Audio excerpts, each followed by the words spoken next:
토론토에 한인분들이 비즈니스 하시는 분들이 굉장히 많죠. 이 비즈니스 하시는 분들이 제일 큰 걱정이 언젠가는 이제 건물주가 콘도 그 개발 때문에 이제 데몰리션 해야 되니까 나가라 뭐 이런 걸 이제 제일 이제 걱정을 많이 하고 계시죠. 그렇기 때문에 이제 내 건물을 사서 내 건물에서 비즈니스 하는 것을 항상 이제 염두에 두고 있습니다. 두 번째는 이제 투자용 목적으로 이제 구입하는 건데, 아무래도 이제 수익률 좋은 이제 외곽으로 나가서 한 6% 이상 되는 그런 이제 상업용 건물 구입하는 걸 꿈꾸고 있는데, 이제 그런 거는 이제 현실적으로 찾기가 쉽지는 않죠. 오늘 이제 투자 수익률에 대한 얘기는 이제 깊게 들어가진 않고, 그냥 간단하게만 제 의견을 말씀드리면, 저는 아무래도 희소 가치가 있는 이제 토론토 다운타운의 중심부에 투자 수익률이 낮더라도 거기에 이제 좀 포커스를 맞춰서 투자하셔라 이제 이렇게 저는 조언을 드립니다. 거기에 대한 얘기는 다음 기회에 더 깊게 말씀드리도록 하겠습니다. 자, 그러면 이제 상업용 건물 구입의 제일 이제 중요한 절차는 이제 환경검사 1차, 2차를 하는 거에 있습니다. 아무래도 이제 은행에서 이 1차, 2차 보고서를 갖고 와라.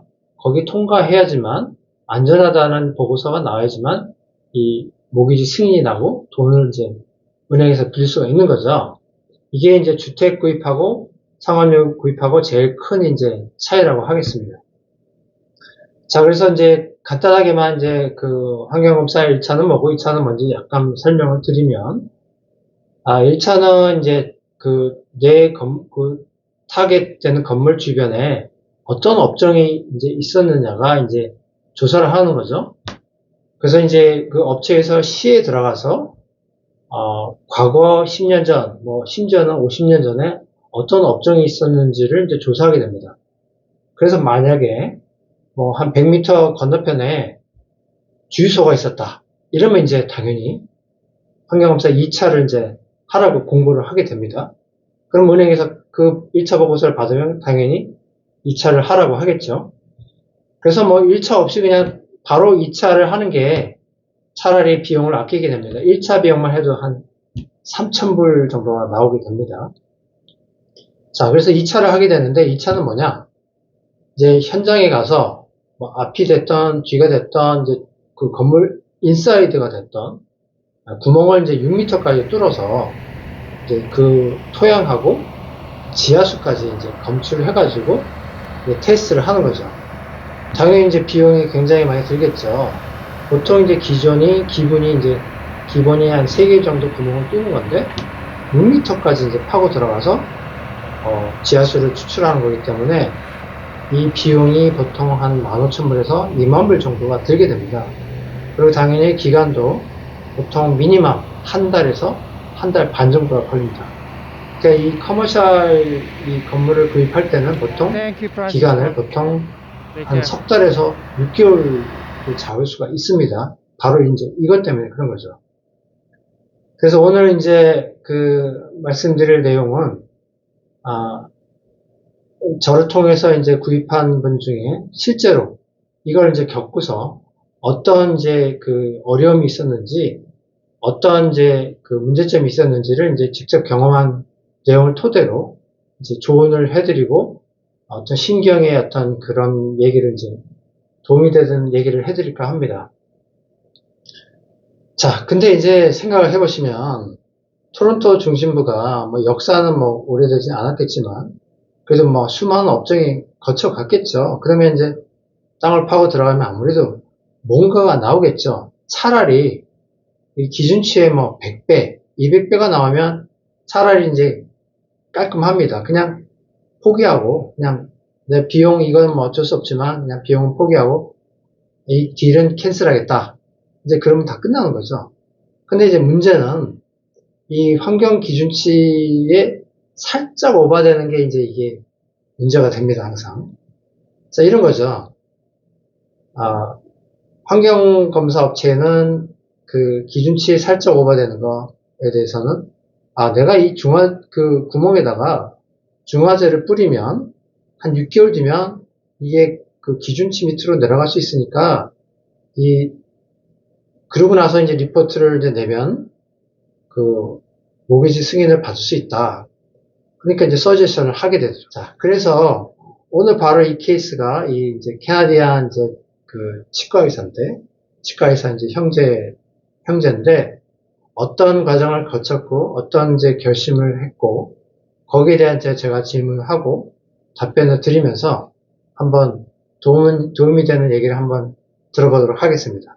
바로 가겠습니다. Before you purchased this building, you were the tenant of next building. Yeah, two buildings over, yes. And what's the motivation? Well, first of all was the increase in rents, as you see now, right? Even back then, before COVID, before the inflation, rents downtown were increasing at a very high rate.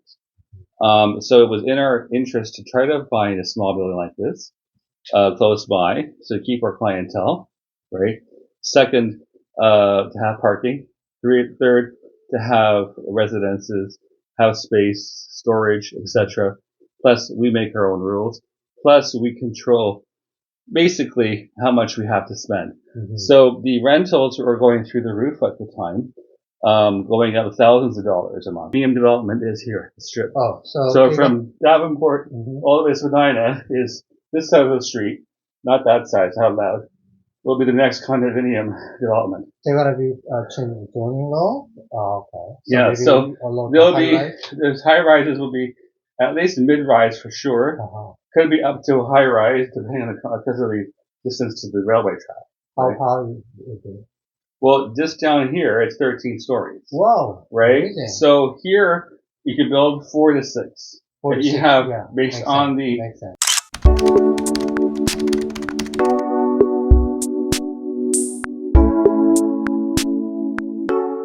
So Realty has gone through some bad situation because of some environmental issue involved. That's right. And there was some standard level, but this property was slightly higher than standard level. Right. Remember that, right? That's right. So, and in that case, we have some argue about that and some concern a lot. Right. So you have a concern, but you just make a decision to go for it. That's right. So regardless. You know the value. Yeah. So could you tell us a little bit more about that story? Yeah, well, the thing is, when we bought it, there was an issue, of course, the bank loan. To get a bank loan, they had to do environmental assessment. Yeah. And the environmental was pretty clean except for by the street itself. There was a few feet of contamination. So the soil had to be replaced, tested, and everything came back. Commercial properties have contamination of some kind, especially in the downtown core. It was worth the wait to get through it because there are very few buildings for sale. Let's be honest about it. And if there are buildings for sale, they're snapped up really quick by developers. So in the area after we bought, right, we bought ours for a certain price, which was good. In the area after this, any buildings that were sold for development, like just around the corner on Davenport here at the Davenport Triangle, the buildings went for 4.5 to 6.5 million. 6.5? Just for a similar size building to build these 10-story condominiums, small condominiums over here. So that's what happened. So that was the price then. And of course, we've had COVID since. But the question is, the rent, like I said, the rents were going up then anyways. And now they're going up even worse for people who are renting downtown core. So people are even closing up businesses and leaving. But if you own your own place, you're putting your money in, it's a plus. And real estate in Toronto always increases long term. So it's a good investment. Toronto, no matter what, with the increase in population, the businesses long term, you're going to make money on the property, regardless. You keep it or you still keep pass it down to the family. It's an asset.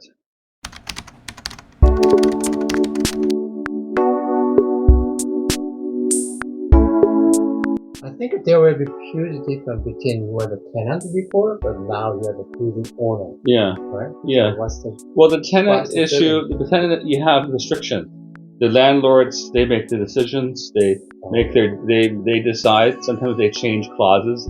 They change what you do. You have to go to court to change or to get the original deal that you had. You have to spend money. And that's a difficult situation. That was exactly what we had in the old building. The previous owners changed things on us, didn't want to do things.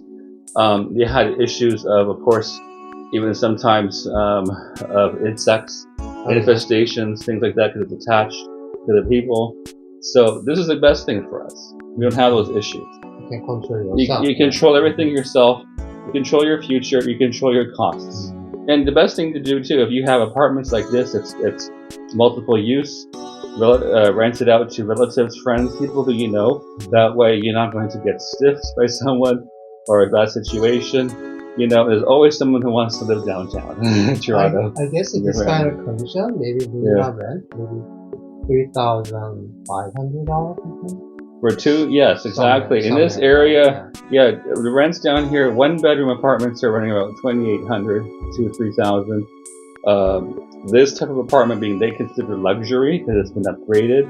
The kitchens, the air conditioning, the heating, the bathrooms, the washrooms, everything, the electrical system, the lighting, you know, they go higher, right? And move forward, you know, for your own business in the future and investment for the family, right? So especially if you're coming from overseas or if you're here in Canada for years, you know, real estate is always a good investment.